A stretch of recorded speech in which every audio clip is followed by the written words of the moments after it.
This will be a day long remembered. Now I am the master. Welcome to another episode of Legends and Theories, and welcome to my recap and review of The Mandalorian Season 3, Chapter 17, The Apostate, and there will be spoilers for this episode, so let's go straight into the recap.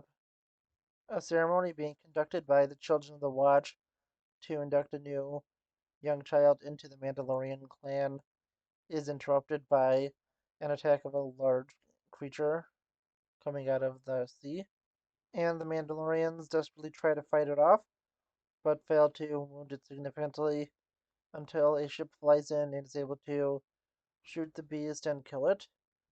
And exiting from the ship, it is revealed to be Din Djarin, who has returned to meet with the armorer. And meeting with her, he once again tries to figure out how he can be redeemed and wants to go to Mandalore. And the armorer says that is impossible since the Empire destroyed Mandalore. But Djarin shows her a piece of Mandalore that was discovered by someone who's claimed to be on the planet. And with this, he says there's a chance for him to return, and if he is, he will go there and be bathed and be forgiven. She simply responds that this is the way. On the way to his next location, Grogu looks out into hyperspace and sees a Purrgil flying by. Going and landing on Navarro, Djarin goes in to meet with his good friend Grief Karga before he stops by a statue commemorating IG-11 in his sacrifice, and then meets up with Magistrate Karga. Going to his office, the two begin to discuss life on Navarro and how things have changed, and how Grief Karga has transformed it, and it has become a big center, and Karga begs for Mando to stay and become their new marshal, after Marshal Cara Dune was recruited into the Republic Special Forces after the capture of Moff Gideon. Karga is called away to meet with a gang of pirates who demand to meet with Karga inside of the school, which was formerly a bar, and they make sure to make this clear to him that they need to meet there, and Karga refuses, telling them to go and meet in his office. And with this, things begin to escalate as they all begin to get ready to draw their blasters, and Karga does manage to shoot the blaster out of the leader's hands, but he orders his men to attack, but they're quickly cut down by Karga and Djarin together, leaving the highest ranking member alive to go back and warn the pirates that they will not be messed with, and Navarro is now a free planet. Karga begs for Djarin to stay behind and stay inside of Navarro to help protect them, but he says that he has prior commitments, and with this, he asks for help restoring IG-11. Although Karga says it is impossible, Djarin wants to try.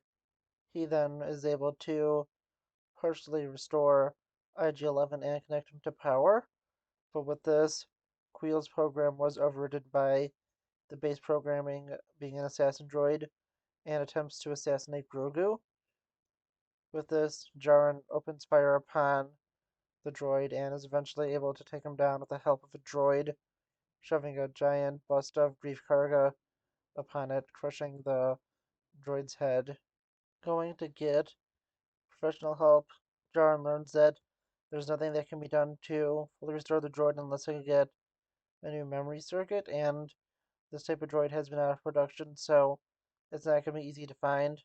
Djarin says he will find it, and goes off. While in space, Djarin begins to teach Grogu how to fly the ship and what the different instruments on the control panel mean. Quickly, an alert goes off that there are hostile ships approaching, and with it, Djarin quickly learns that the pirates want revenge and are going to try and take him out. With it, he even rushes into an asteroid field and begins to slowly pick them off and gets most of them.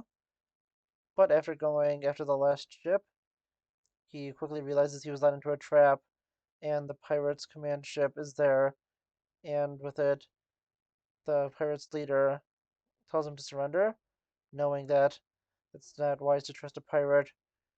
Djarin uses the boosters built into his N1 starfighter to escape from the situation, Jaren now lands at a Mandalorian castle, and exiting out, he goes in to meet with Bo-Katan, and she is still furious at him, saying the rest of the Mandalorians have left her since she was not able to reclaim the Darksaber. And with it, Jaren asks for the location of the hidden mines and where the rivers under it would be, and she tells him that they will be under the capital of Sindari. With it, Jaren thanks her and leaves. And honestly, this was a fun episode of The Mandalorian. It was just a lot of setup for the plot, and many would just call this episode filler, but I really did enjoy it. I think it did a good job setting everything up for this season. Obviously, we're going to see the stuff resolved later in the season where we see the pirates attack Navarro. We're going to see more of a conflict between Jaren and Bo-Katan. We will probably eventually see IG-11 be repaired, although I don't think that's going to happen until later in the season. We do know that he will also be named the droid, I believe R5 from A New Hope, or better known as Skippy the Jedi Droid, and that's going to be interesting to see.